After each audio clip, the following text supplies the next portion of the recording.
अंजलि की शादी अरुण से 1 साल पहले हुई थी। अंजलि एक बड़े शहर से थी जहां उसकी परवरिश मॉडर्न तरीके से हुई थी।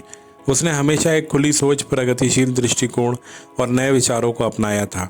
दूसरी ओर अरुण का परिवार एक छोटे शहर से था जहां परंपराएं और धार्मिक मान्यताएं गहराई से जुड़ी हुई थीं। शादी के बाद जब अंजलि अपने ससुराल पहुंची तो उसे सब कुछ थोड़ा अलग और नया महसूस हुआ।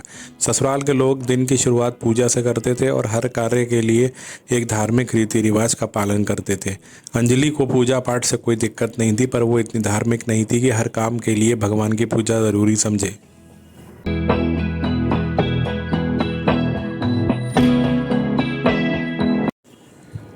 पहले मतभेद तब हुआ जब घर में नवदुर्गा पूजा का समय आया। अंजलि के ससुराल में ये एक बड़ा पर्व था जहां पूरे 9 दिन तक व्रत रखने और दिन भर और रात भर भक्ति में डूबे रहने की परंपरा थी।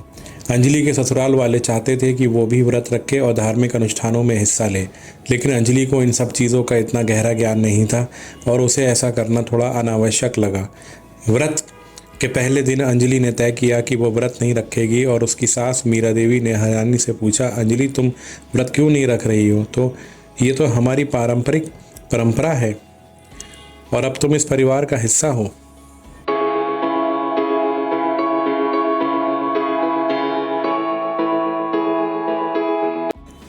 अंजलि ने संयम से जवाब दिया, माँ जी मेरे लिए भक्ति मन की शुद्धता में है।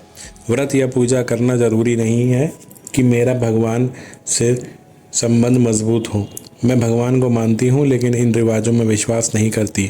सास ने अजीब नज़रों से उसे देखा और बिना कुछ कहे चली गई। अरुण ने भी इस बात पर अंजलि से कोई चर्चा नहीं की और पर उसके चेहरे पर चिंता ज़रूर थी।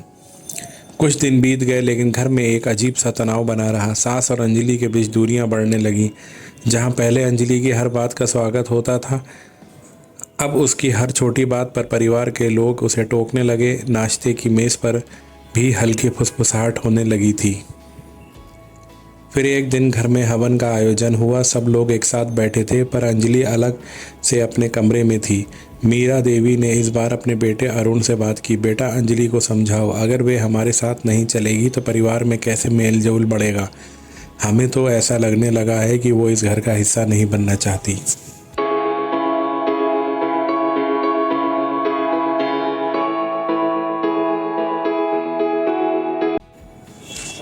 अरुण ने सिर झुका लिया और उस रात उसने अंजलि से बात की। अंजलि, मैं जानता हूँ कि तुम्हारे विचार अलग हैं, पर तुम थोड़ा समझौता नहीं कर सकती क्या? माँ को बुरा लग रहा है। अंजलि ने गहरी सांस ली और कहा, अरुण मैं समझौता कर सकती हूँ, पर क्या हमारे विचारों का आदान प्रदान दोनों तरफ से नहीं होना चाहिए? अगर मैं उनका सम्मान करती हूँ तो क्या वे मेरी सोच को नहीं समझ सकते?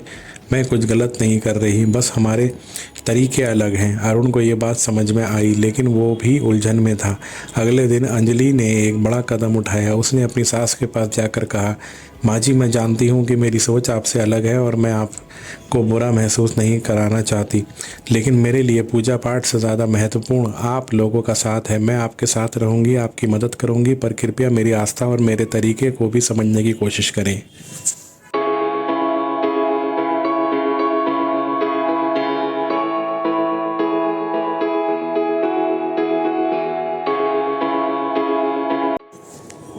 मीरा देवी ने पहली बार अंजलि की बातों को ध्यान से सुना। उन्होंने महसूस किया कि अंजलि के लिए धर्म का मतलब कुछ और ही है और इसका अर्थ ये नहीं कि वो इस परिवार को कम मानती है। फिर एक दिन अंजलि ने देखा सासू माँ ने उसके कमरे के बाहर एक छोटी सी तख्ती लगाई थी। उस पर लिखा था, भगवान हर दिल में है।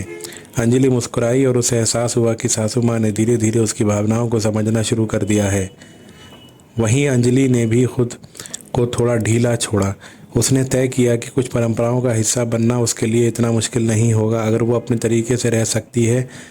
उसने अगली पूजा में हिस्सा लिया। भले ही वो पूजा पाठ में गहरी नहीं थी, लेकिन परिवार के लिए समय बिताना उसके लिए महत्वपूर्ण हो गया था।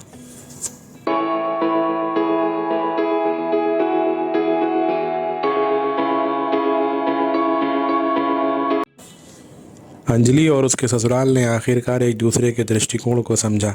दोनों ने अपने विचारों में थोड़ा थोड़ा बदलाव किया और एक दूसरे की भावनाओं को सामने रखकर एक दूसरे की भावना का सम्मान करना सीखा। इस कहानी का सबक यह है कि सांस्कृतिक मतभेद कोई दीवार नहीं होते।